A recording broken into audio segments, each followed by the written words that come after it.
संसदेच्या अर्थसंकल्पीय अधिवेशनाला आजपासून सुरुवात होते। आज केंद्रीय अर्थमंत्री निर्मला सीतारामन अर्थसंकल्प सादर करणार आहेत। या बजेटकडे उद्योजक, व्यावसायिकांपासून ते सर्वसामान्यांपर्यंत सर्वांचं लक्ष लागलंय। केंद्रीय अर्थमंत्री सकाळी 11 वाजता बजेट सादर करणार आहेत। अर्थमंत्री निर्मला सीतारामन बजेट टीम सोबत राष्ट्रपती भवनाकडे रवाना होतील। अर्थसंकल्पाची प्रत राष्ट्रपतींना सुपूर्द करतील। राष्ट्रपतींनी अर्थसंकल्पाला मंजुरी दिल्यानंतर त्या मंत्रालयात परततील। त्यानंतर संसद भवन संकुलात सकाळी 10:15 ते 10:40 पंतप्रधान नरेंद्र मोदी यांच्या अध्यक्षतेखाली केंद्रीय मंत्रिमंडळाची बैठक होणार आहे आणि त्यात कॅबिनेटकडून अर्थसंकल्प मंजूर केला जाईल आणि तिथून अर्थमंत्री लोकसभेत पोहोचतील।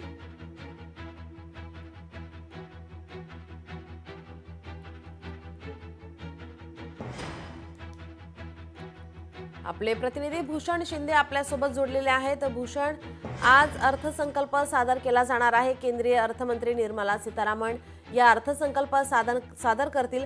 काय आहेत मुंबईकरांच्या अपेक्षा, तरुणांच्या अपेक्षा? नक्कीच नीलम, आज केंद्र सरकारचा आज केंद्रीय मंत्रिमंडळाचा आज बजेट जो आहे तो सादर होणार आहे। साधारण 2025 या वर्षाचा जो बजेट आहे तो सादर होणार आहे आणि केंद्रीय अर्थमंत्री निर्मला सीतारामन या स्वतः 8व्यांदा जो आहे तो आपला बजेट सादर करणार आहे। एकंदरीत या बजेटमध्ये जर पाहिलं तर कुठेतरी आज राजकीय दृष्ट्या अत्यंत महत्त्वाचं आहे। तर अवघ्या दिवसामध्ये दिल्ली लोकसभा निवडणूक आहे, त्यामुळे दिल्लीकरांसाठी अनेक या गोष्टी यामध्ये दडलेल्या असतील। आता राजकीय दृष्ट्या अनेक राजकीय विश्लेषक सांगत आहेत। एकंदर पाहिलं तर महाराष्ट्रासाठी अनेक गोष्टी यामध्ये सुद्धा असणार आहेत। एकंदर महाराष्ट्रामध्ये सुद्धा अनेक पालिका निवडणुका आहेत, अनेक स्थानिक स्वराज्य संस्था निवडणुका देखील या वर्षभर होतील अशा प्रकारे अपेक्षा। त्यामुळे आज महाराष्ट्रासाठी सुद्धा अनेक गोष्टी यामध्ये दडलेल्या असतील आणि एकंदर संपूर्ण बजेटमध्ये पाहिलं तर करदात्यांना नेमका दिलासा किती मिळतो का हे पाहणं अत्यंत महत्त्वाचं असणार आहे।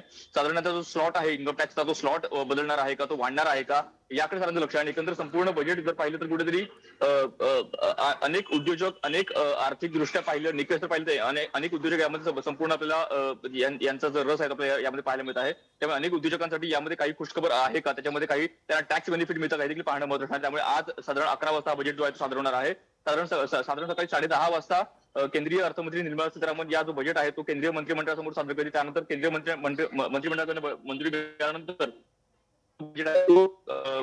सादर केला जाईल आणि एकंदर जी नक्कीच, धन्यवाद भूषण आपण दिलेल्या या सविस्तर माहितीसाठी।